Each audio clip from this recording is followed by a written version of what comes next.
Assalamualaikum warahmatullahi wabarakatuh.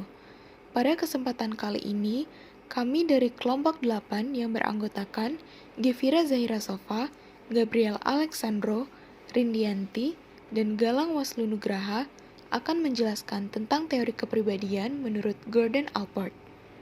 Biografi Gordon Allport. Gordon Allport lahir di Montezuma, Indiana, pada tanggal 11 November 1897. Allport merupakan anak bungsu dari 4 bersaudara dan individu yang pemalu tetapi juga rajin belajar. Ibunya bernama Nellie Edith yang berprofesi sebagai seorang guru dan ayahnya bernama John Edward Allport yang berprofesi sebagai seorang dokter. Pada tahun 1915, di usianya yang ke-18 tahun, Allport lulus dari Institut Glenville. Setelah itu, Allport mendapatkan beasiswa yang membawanya ke Universitas Harvard untuk mendapatkan gelar doktor filsafat dengan spesialis psikologi. Allport tidak setuju dengan teori psikoanalisis karena menurutnya tingkah laku yang terjadi sekarang dikarenakan kesadaran dan orientasi pada masa depan. Menurut Allport, kepribadian adalah organisasi dinamik dalam sistem psikofisik individu yang menentukan penyesuaiannya yang unik dengan lingkungannya. Definisi kepribadian menurut Allport memiliki 3 unsur pokok. Yang pertama yaitu dynamic organization. Dynamic organization merupakan kepribadian terus-menerus berkembang dan berubah, dan di dalam diri individu ada pusat organisasi yang mewadahi komponen dan menghubungkan kepribadian satu dan lainnya. Yang kedua yaitu psychophysical system, merupakan kepribadian yang bukan hanya konstruk hipotetik, tetapi fenomena nyata yang merangkum elemen mental dan neural yang kemudian disatukan ke dalam unitas kepribadian. Yang ketiga yaitu determin, merupakan kepribadian adalah sesuatu dan mengerjakan sesuatu. Menurut Allport, karakter berseberangan dengan kepribadian yang menggambarkan deskripsi tingkah laku yang bebas dari penilaian biologik atau fisiologik. Selanjutnya yaitu masuk kepada pendekatan Allport terhadap teori kepribadian. Allport lebih optimistis tentang kodrat manusia daripada Freud, dan memperlihatkan suatu kekaguman yang luar biasa kepada manusia, sifat-sifatnya yang tampaknya bersumber dari masa kanak-kanaknya.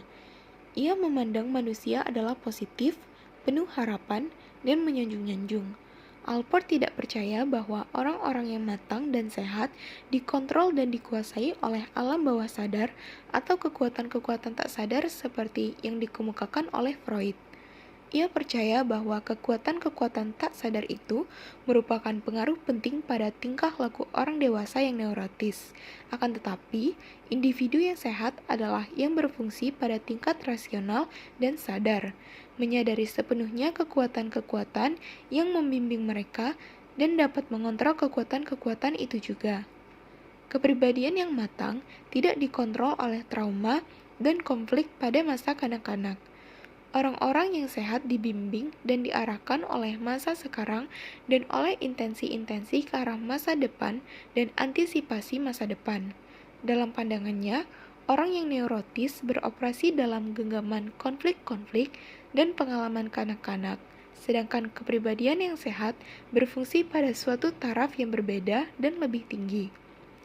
Definisi komprehensif Allport tentang kepribadian ini menunjukkan bahwa manusia adalah produk sekaligus proses, memiliki jumlah struktur yang terorganisasikan, sementara di waktu yang sama memiliki kemampuan untuk berubah. Singkatnya, kepribadian bersifat psikologis, mencakup perilaku yang tampak dan pikiran yang terungkap. Kepribadian adalah substansi sekaligus perubahan, produk sekaligus proses, dan struktur sekaligus pertumbuhan. Selanjutnya, motivasi menurut Allport. Allport yakin bahwa kepribadian yang berdaya guna adalah manusia tidak hanya bereaksi pada lingkungannya, tetapi juga lingkungan bereaksi kembali pada diri individu tersebut. Kepribadian adalah sistem yang terus bertumbuh, mengizinkan elemen-elemen baru untuk secara konsisten masuk dan mengubahnya. Allport menekankan pentingnya motivasi yang disadari. Orang umumnya sadar dengan apa yang mereka kerjakan dan alasan mengerjakannya. Walaupun menekankan pentingnya motivasi yang disadar, Alport tidak mengabaikan eksistensi atau pentingnya proses bawah sadar. Alport sadar bahwa sejumlah motivasi timbul dari impuls-impuls yang tersembunyi dan dorongan yang terselubung. Alport percaya inti dari masalah kepribadian adalah usaha untuk menerangkan motif-motif orang dewasa, bukan perpanjangan atau perluasan motif pada masa kanak-kanak. Inti dari kepribadian adalah intensi kita yang sadar dan sengaja, yaitu harapan-harapan, aspirasi, dan impian-impian. Kodrat intensional kepribadian sehat perjuangan ke arah masa depan ini, mempersatukan dan mengintegrasikan seluruh kepribadian. Lalu, konsep pribadi yang dewasa. Pada tahun 1961, Alport mengidentifikasikan 6 kriteria bagi kepribadian yang dewasa. Yang pertama ada perluasan konsep diri. Pribadi yang dewasa tidak hanya berpusat pada diri sendiri, tapi sanggup menyelami masalah dan aktivitas yang ada di luar dirinya. Mereka yang memiliki pribadi yang dewasa mengembangkan ketidakegoisan dan kepedulian sosial. Alport menyatakan, setiap orang memiliki cinta diri, namun hanya pengembangan diri sajalah tanda kedewasaan. Yang kedua, hubungan hangat dirinya dengan orang lain. Individu yang sehat secara psikologis memperlakukan orang lain dengan penuh penghargaan, dan mereka menyadari bahwa kebutuhan, hasrat, dan harapan orang lain tidaklah berbeda dari yang mereka miliki, serta tidak mengeksploitasi orang lain demi kepuasan diri sendiri. Yang ketiga ada rasa aman emosional atau penerimaan diri. Individu yang dewasa menerima diri dengan apa adanya dan memiliki muatan emotif seperti apa yang sudah disebutkan oleh Alport. Pribadi yang keempat ada pribadi yang sehat. Secara psikologis memiliki persepsi yang realistis tentang lingkungan sekitarnya. Mereka lebih berorientasi pada masalah daripada rasa egoisme dan bersentuhan dengan dunia sekitar. Yang kelima ada insight dan humor. Alport pada 1961 yakin bahwa kedalaman wawasan dan humor berkaitan erat dan menjadi aspek dari satu hal yang sama, yaitu objektivitas. Individu yang sehat mampu melihat dirinya secara objektif, sanggup memahami ketidakkongruenan dan absurditas dalam hidup, dan tidak perlu berpura-pura. Yang keenam ada kedewasaan adalah memiliki filsafat hidup yang menyatukan. Filsafat hidup bisa berupa konsep agama atau bukan, lalu merasa bahwa orientasi keagamaan yang dewasa adalah aspek krusial dalam kehidupan sebagian besar individu yang dewasa. Struktur kepribadian. Yang pertama ada sifat atau trait. Trait adalah sebagai struktur neopsikik membimbing orang untuk bertingkah laku yang konsisten lintas waktu dan tempat, juga merespons secara sama kelompok stimuli yang mirip. Alport menjelaskan sifat-sifat yang terpenting dari trait sebagai berikut. Yang pertama nyata. Trait itu bukan konsep abstrak tetapi objek nyata, yakni struktur neopsikis. Suatu hari nanti neurofisiologi akan dapat menjelaskan, misalnya pada trait takut, agresif, kejujuran, introversi, ekstraversi, dan lain-lain. Bagaimana berlangsungnya proses integrasi penjembatanan dan tahap urutan yang berhubungan dengan konstruk hipotetik kita sekarang ini. Yang kedua, membuat banyak stimuli berfungsi ekuivalen, mengandung pengertian bahwa trait itu telah menetapkan orang untuk memandang sebagai stimulus memiliki makna yang sama dan merespons stimuli itu dengan tingkah laku yang mirip. Yang ketiga ada empirik. Trait dapat disimpulkan melalui berbagai pembuktian empirik. Pertama, trait disimpulkan dari terjadinya tingkah laku berulang yang mempunyai makna yang sama, mengikuti rentangan stimulus tertentu yang memiliki makna personal yang sama.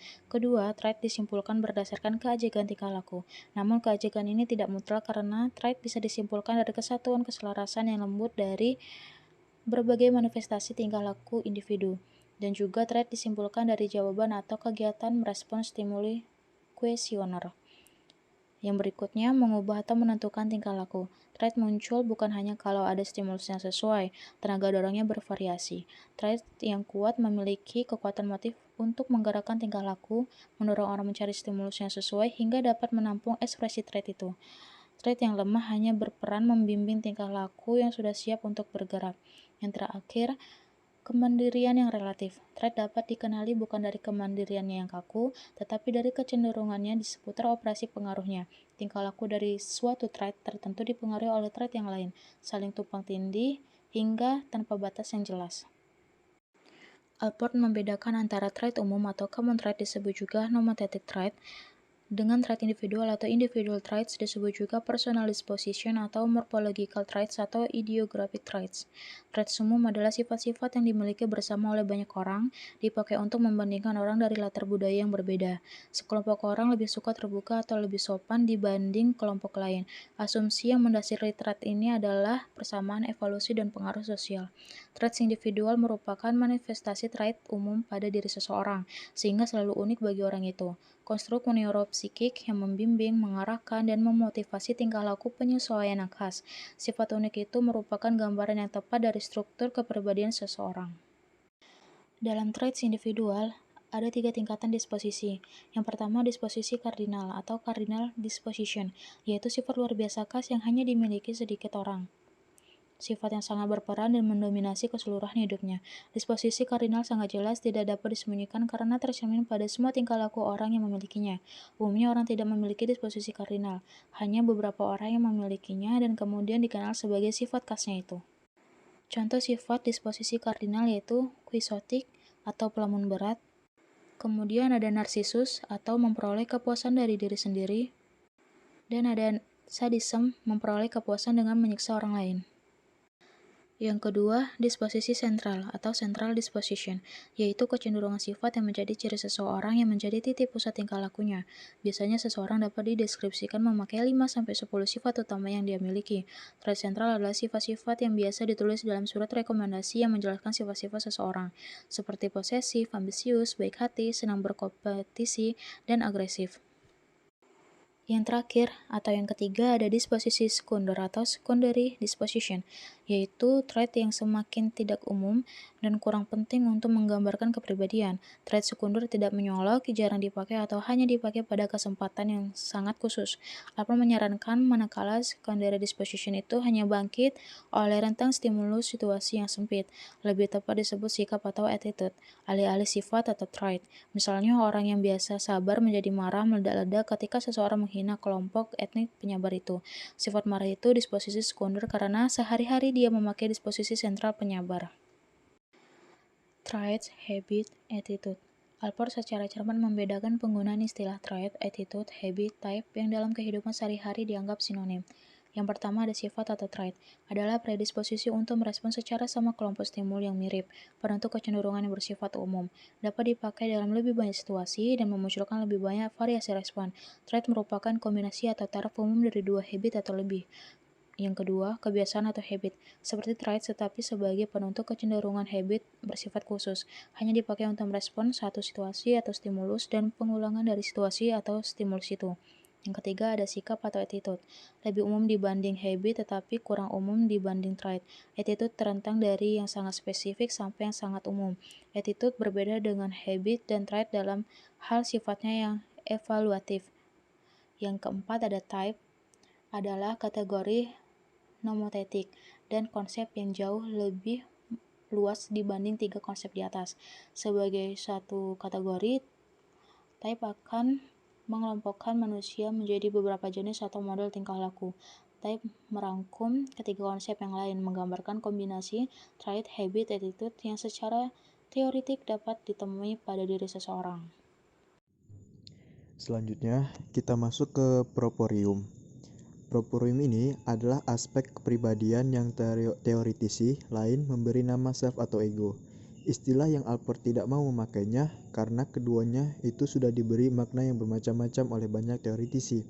Proprium ini adalah sesuatu yang mengenainya kita segera sadar.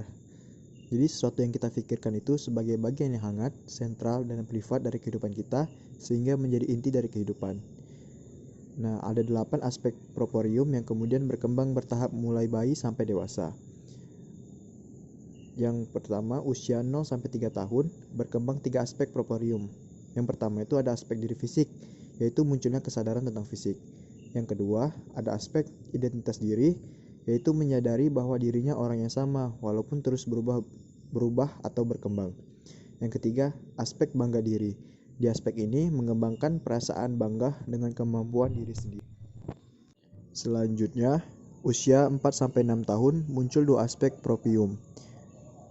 Aspek perluasan diri ini menyadari keberadaan objek dan orang lain dan mengidentifikasi objek-objek yang menjadi bagian milik mereka. Selanjutnya, aspek gambaran diri mencakup pandangan aktual dan ideal mengenai diri sendiri, memandang diri sendiri dan harapan mengenai bagaimana seharusnya dirinya. Di usia 6-12 tahun, aspek penguasaan rasional. Aspek ini menyadari memiliki kemampuan berpikir rasional yang dapat dipakai untuk menyelesaikan masalah. Nah, di usia remaja, itu ada aspek berusaha memiliki. Jadi, di aspek ini kesadaran eksistensi diri dalam tujuan atau pencapaian jangka panjang. Lalu yang terakhir, di usia dewasa, diri ini sebagai totalitas dari 7 aspek yang terdahulu. Kesadaran tentang diri sendiri. Selanjutnya ada otonomi fungsional. Konsep otonomi fungsional ini atau fungsional autonomi mempresentasikan postulat Allport yang paling unik sekaligus paling konvensional. Jadi otonomi fungsional lebih mempresentasikan sebuah teori mengenai perubahan motif-motif daripada kestatisan motif, dan konsep ini yang menjadi dasar bagi pemikiran Allport mengenai motivasi. Otonomi fungsional adalah reaksi terhadap apa yang disebut Allport teori tentang motivasi yang tidak pernah berubah, seperti prinsip kesenangan Freud dan hipotesis pereduksian dorongan dari psikologi stimulus respon. Allport melihat kalau teori-teori semacam ini lebih didasarkan pada fakta-fakta historis, bukan hanya fakta-fakta fungsional. Sekian dari kelompok kami. Jika ada kesalahan dan kekurangan, kami mohon maaf yang sebesar-besarnya. Atas perhatian teman-teman sekalian, kami mengucapkan terima kasih.